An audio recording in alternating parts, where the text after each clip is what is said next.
This must be the worst quote I have ever heard in the history of football. Let's play Trent at number 6. It's where his future lies. It's inevitable. Don't sign a number 6. Mate, you need to sign another right back. But saying that though, being the tactical genius and the football scholar that I am, I could actually make it work. Trent starting at number 6, new right back. Here's exactly how it works.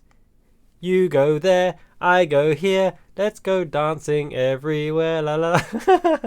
Yeah, let's get Matip back. Let's give Matip a new contract. Matip transitions into number 6 because Trent starts at number 6 and he transitions into the right wing back role, and the right full back transitions into the centre back role, and you just keep going around in magic circles, getting Trent where he is most effective, back into the right channel of freedom to roam.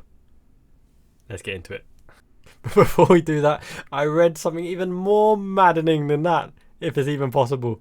I heard from somebody that Trent is putting the feelers out to the publicists and all the news sites to let them know that he scored 2 goals in the last 2 matches. He's more influential in the middle. He's trying to give a little nudge to big old Kloppo to say, look, I can play in the middle. All these journalists agree with me. And Klopp be like,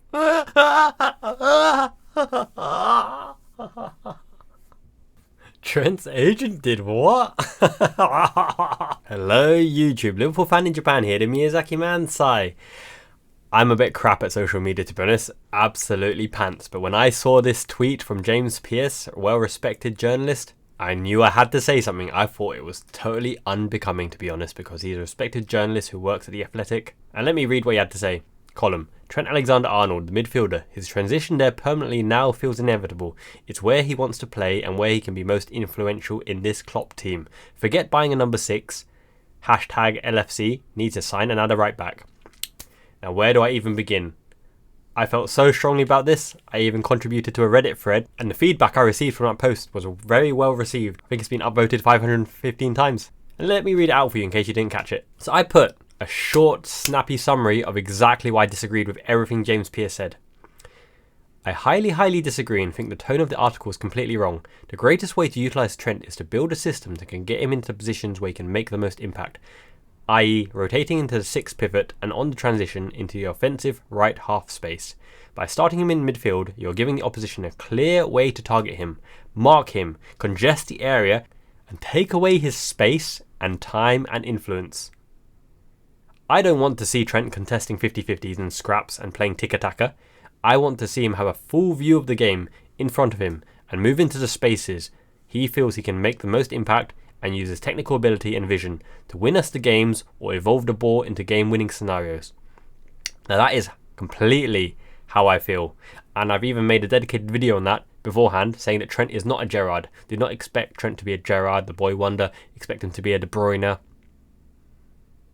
And then let's elaborate and expand on this, but really that article and that tweet was very unbecoming, unless his sole purpose was clickbait without actual validity. But I doubt it. The reasoning behind that is it's a snippet from the Athletic's article. And I am a subscriber to the Athletic, by the way. They do really good promotions, like £1 for a year, that kind of thing.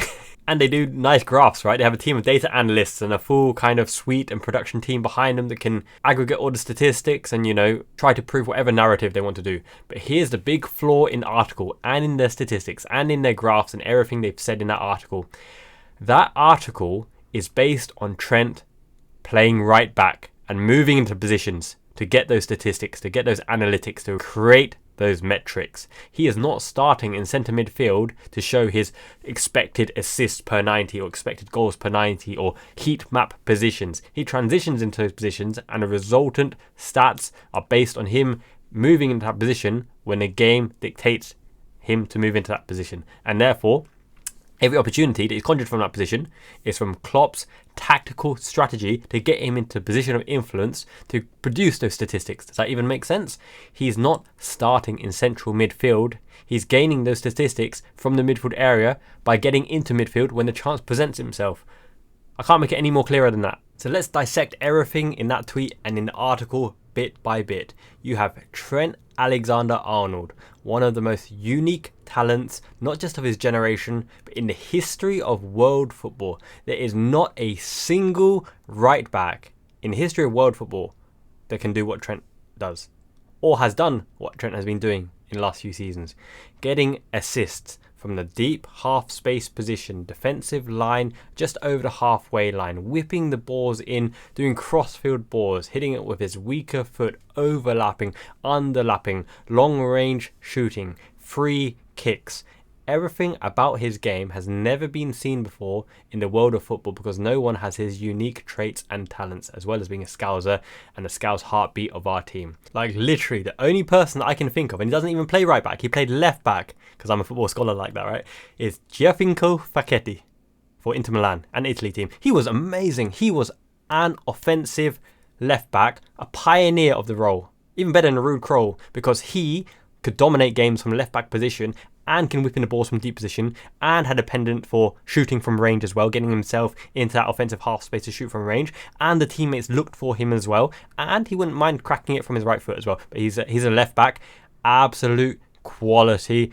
I recommend you watch some of his games and some of his play style. He's the closest kind of offensive, dominant fullback that I can imagine of a much previous era. Just read the books and maybe watch some clips online. But apart from Facchetti, or it could be Facchetti, I don't know how to say it, I don't think anyone even comes close to having the influence as a fullback. And by the way, if you're enjoying this video, please do remember to hit the like button, like literally right now, because it really helps this video get seen. I don't know why. It's like views compared to percentage of likes might be like 10% of likes per views, but if it doesn't perform really well, the video just doesn't get shown to anybody, channel can't grow, etc. Really appreciate it. Thank you guys for watching, supporting always. And do make sure to follow me on Twitter as well. I'm really loving the bad takes on there and replying in kind. I think I got 2 really interesting compliments from the Scouse Cowboy and Grey, but yeah, definitely give me a like and follow on there. And Instagram as well, the Miyazaki Man, same tag, for more of my personal life stuff, you know, life in Miyazaki, Japan, and all that good stuff. But yes, back to Trent and not legends of the past. Legend of today. Basically, he is like this unknown, secret, multi-bladed weapon of mass destruction that Liverpool had, and you want to exchange him for a sharp sword, which many teams potentially have, including Liverpool. We got lots of sharp swords in the midfield, and all the opposition need to do is get some kind of big sausage lump and Makaleli to sit on him, and then yeah, he is a wonder kid who has won it all from the right back position, and Liverpool have focused on getting him the ball in previous seasons as much as possible, even more so than Robertson, because we overload the right hand side with our quality with Trent, Hendo previously covering for Trent, underlapping, overlapping, Salah on the right wing going into defensive half space to allow Trent to overlap or underlap, but he's always had the space and freedom and time on that right hand side to do his thing, right? Which is why we've always overloaded the back post with Mane, and you know, it always worked. We always attacked from that kind of right half space position. That was our most devastating, prominent attacking position and our win condition. Now you have this right back, this absolutely wonderful talent, okay?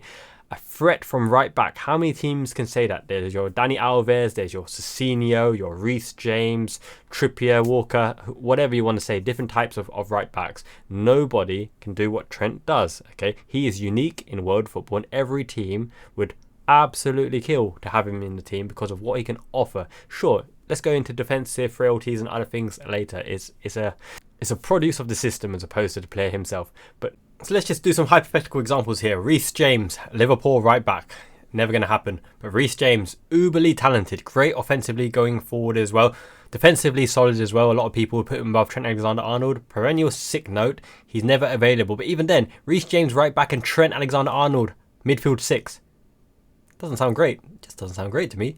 Or Kieran Trippier right back and Trent midfield 6. Szoboszlai and McAllister. It's unbalanced. Still doesn't sound particularly great. I don't like Trent in that 6th position. Who else would you put in there? Achraf Hakimi or something? You know, at PSG? And Trent at 6? Still doesn't look good. But when you put Trent as the right fullback with freedom to get into threatening positions, that is tasty, bro. And for all the playmaking qualities and long ball technical proficiency that Trent Alexander-Arnold does, and he's in his prime right now, right? Steven Gerrard had a lot of the same technical capabilities and showcased it again and again, right? He did it for England as well. And in the latter part of his career, of Brendan Rodgers, when he's getting older, played that 6th deep lying role. I would never, ever play a prime Gerrard or a prime Trent Alexander-Arnold in the number 6 above someone like Xabi Alonso or Pirlo or Busquets, because Trent and Gerrard need to be facing forwards to do their damage and do their thing. But why would you want to get rid of such an amazing attribute, an amazing find, a generational player who's defined a system and gained high statistics in any right back in world football, for the sake of adding him into midfield with delusions of grandeur that he is a Gerrard, that he is a De Bruyne? because he can cross, because he can shoot. He lacks so many physical traits and attributes and experience in that role. First of all, the athleticism. He has not got the burst of pace that Gerrard or De Bruyne have from a standing start or over the distance. When the ball is close to your feet, in absolute scuffle in the middle, 50-50, congested area, tiki-taka, ping-pong, ball to you, back to goal, bring it back to your centre-back. Would you really rely on Trent on the turn? Do you want him on the turn constantly throughout the match? By putting and starting him in midfield, you have literally just added another midfielder with great qualities, albeit, into your midfield ranks and taken away one of your best weapons at right back. And also, you've completely taken Trent away from the right flank, where he's done nearly 100% of his damage from that right flank. The whipped in ball from the side. You don't expect your starting number 6 to always wander and roam around the right hand side, because sometimes you've got a couple of left back as well. If Robertson or Tsimikas is bursting forward, you've got to be multifaceted and multifunctional and moving in many areas of the midfield transition. Whereas Trent on the right hand side will always cause damage because right footed, whipped in, that is his bread and butter. And you're not expecting your number 6 to predominantly operate on the right hand side because you're so unbalanced in that regard. It just does not make sense at all, removing his capability and his offensive threat from the right hand flank where he's operated all his career. Now think about it from the opposition manager's point of view. What would you rather set up a strategy to defend against or to counteract? The biggest concerns and headaches for the opposition manager into how you can neutralise Trent in that deep lying right back position, because you can't just commit a left winger, and left wingers aren't the best defensively anyway. How can you really stop him? And your left winger is predominantly meant to be pinning him back and doing the offensive stuff as opposed to tracking Trent throughout the game. You can't commit the left side number 8 as well, because then you'll be overloaded in the middle.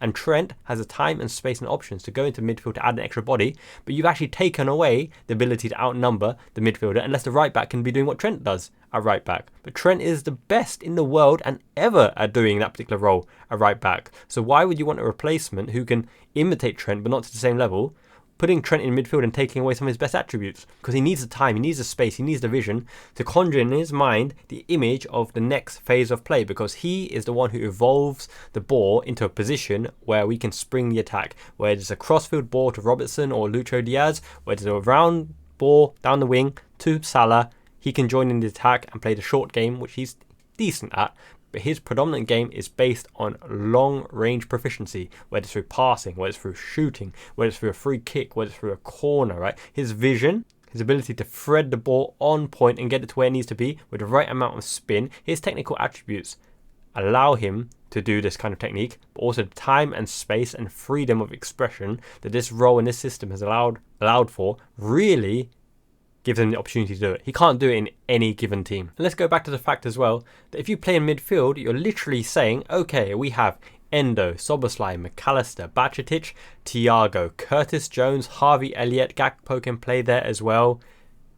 And let's add Trent to the mix. So you're chucking all these absolute quality midfielders with so many positive attributes, and actually attributes that help Trent to thrive. You're putting Trent in there, and is he as outstanding as a midfielder to negate the benefits of one of the other midfielders? Because you're going to be losing one of Szoboszlai, or McAllister, or Gravenberch, or Endo, or Thiago, or Bajcetic. For what? Because he can take a long-range pot shot. Because if you're looking for someone who's a progressive midfielder who can drive through the ranks, sure, he's got athleticism and prowess to do that on the occasion, but he cannot drive through better than Gravenberch. He cannot drive through better than Szoboszlai. If you're looking for a tempo maestro at the base of the midfield as well, receiving the ball under pressure, low centre of gravity, receiving the ball, turning left, turning right, playing left-footed balls, playing right-footed balls, Endo and McAllister are better than Trent at that, because they've got the know-how of that position as well as the low centre of gravity. And once again, as soon as you put Trent back to goal, you're taking away 90% of his ability to completely change the tempo by a quick ball, because the ball is coming onto him with the vision going forward into the right person's path on a trigger point as well. For example, if the ball comes back to him on a 1-2, bang, out to Robertson on left wing, out to Diaz, over the top for Salah, over the top to Nunez. He can do it based on trigger point, playing the ball to someone who's got his back to goal, playing it back to him, off it goes. If you put him as that player with the back to goal, what you want him to do? He's not going to do a Cruyff turn or Maradona turn or tiki-taka or Zidane spin or Fantasimo or Elastico to get himself facing forward and then ping it off. And even then, you take away crucial seconds that allow the opposition to get back into plays or play an offside trap or do anything. You're just taking time away from a player who thrives when he's got space and time. Also, losing the quality from a right back position for a substandard right back or defensive right back or an overlapping right back or a right back who can't do what what Trent does. Mate, you've just literally reduced Liverpool's attacking score from like 98 down to like 90. And you've made it so much easier for opposition managers and coaches to mark Trent out of the game. You just put a dedicated forward who hassled like Dirk Kuyt or someone, sit him on Trent's ass, and how can Trent escape that guy? Trent hasn't got it in his locker to work his way out of trouble in tight congested areas. He plays against Malta and other teams of his standard in the England setup where they're never going to get close to the midfield anyway, so from a deep lying position, he has all the time in the world. But he can get to that deep lying position anyway from right back because nobody wants to mark a right back. And you definitely can't double team him because you can't leave Salah free, or the right-sided 8, in this case Szoboszlai, or even Darwin Núñez or whoever starts up front who can drift into the right channels as well. But by putting him in midfield, you now have up to 3 players because managers like to play a 3-man midfield these days, you know, centre defensive midfielder and 2 progressive 8s, or it could be 2 sitting and a number 10. Even the number 10 can be chasing Trent's arse all day. I wouldn't even fancy Trent to consistently get away from Ødegaard or Maddison or anyone who wants to be following a little Scouse Maestro. You know, they would just be pesting him and hounding him around the pitch, and straight away you've taken away one of our key components and someone who wants to get the ball facing forwards. He don't want to be getting on a half turn or back to goal. It's just absolutely ridiculous. And let's look at this example. They say get a dedicated right back, right, to allow Trent to transition to midfield. Which right back are you going to get, and what are they going to do? We already got Conor Bradley, we already got Calvin Ramsey, we already got Gomez there. You've got a defensive right back, a youngster with no fear in Conor Bradley who can go up and down the line, and Calvin Ramsey's pretty adept at whipping a good ball in as well. You've got a lot of options there. And Jomes is actually very good at whipping the ball as well. He does a great imitation of Trent, transitioning into the pivot position, but Jomes will never pivot there if Trent's already there. And which midfield position do you put Trent? Trent, for me, is better at number 8, because number 8 at least puts him into the right side of half space, which means he can whip balls out wide like Beckham or Gerrard in that season where Alonso Mascherano were in the middle and Benitez played him out on the right. I really like that, by the way. Gerrard has a lot more attributes as a right-sided midfielder than Trent does. But once again, you're only talking about offensive transitions and when you have the ball and when you have possession or when the enemy is pinned in. If you play right-sided 8 or even right midfield, your arse is marked all the time because they don't want to let you be whipping balls all the time unless they're a real big team like Bolton or anything like that who allow you to get it in because they get the ball back by, you know, playing ping pong in the air, head tennis. They identify straight away. Your key is to get it to Trent out wide who can whip a ball in, or Trent to transition to take a long pot shot. That's never going to happen because they can put a 2 shield in front of the back line, Makelele and Essien, and have a left midfielder who's a bit more conservative and tucked in to nullify Trent. Like a Florent Malouda or a Jesper Grønkjær or a Solomon Kalou. Why would you allow the opposition to sit on your best playmaker by putting him in a position that says, come get me guys, I'm going to get the ball, you can't find me, na na na na na. And I think Klopp even alluded to it before.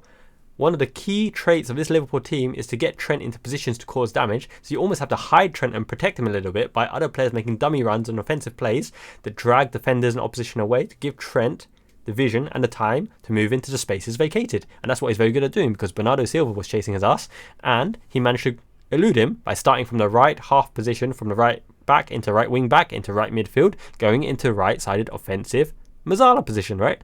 With Salah playing more of a traditional right winger, bringing the full back and the left-sided centre-back, pinning them in against the box area. So this idea of starting Trent in midfield is absolute lunacy, especially in the number 6 or the right-sided number 8. And he's not going to play left-sided number 8. He is so right-footed. I know he's got a quality left foot as well, but a right foot is where the magic happens, right? That gifted right foot that can swing the balls in or play the balls behind the line. And I don't care how many videos of a prime Busquets or prime Pirlo Trent is watching. He just does not have, first and foremost, the patience to play the short ball game that they play, because they predominantly can live with their back to goal because they are not always looking to make that game-winning contribution offensively. They do not have what Trent has in his locker, which is that beautiful, beautiful long shot, that beautiful delivery from a deep position, swinging in pinpoint onto the button on someone's head or in and behind, or transitioning onto the left-hand side so he can play from the left and overload the right-hand position, you know, something back post or a rebound or whatever, shooting across goal.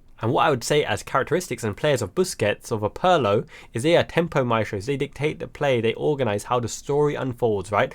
It's like watching a play, a musical, you know, conductors of the orchestra, starting from deep, Xabi Alonso, even Xavi can do it to an extent, Pirlo, Busquets, right?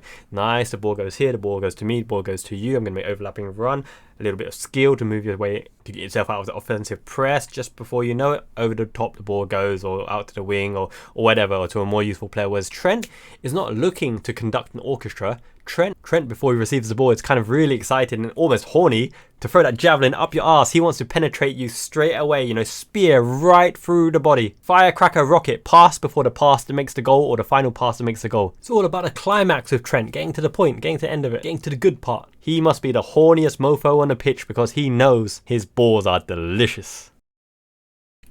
Sorry, I digress. I meant that Nunez is always looking forward to Trent's balls, and the defenders are always scared of the curve of Trent's delicious balls. I think let's end the video there.